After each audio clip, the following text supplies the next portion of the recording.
ఏ పాటిదాననయా నన్నింతగా హెచ్చించుటకు, నేనెంతటి దాననయా నాపై కృప చూపుటకు.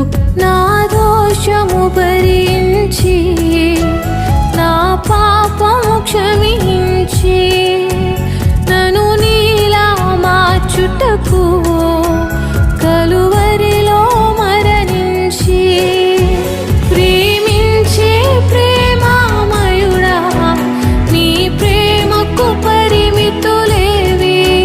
కృపజూపు కృపగల దేవా, నీ కృపకు సాటి ఏది? ఏ పాటిదాననయా నన్నింతగా హెచ్చించుటకు, నేనెంతటి దానన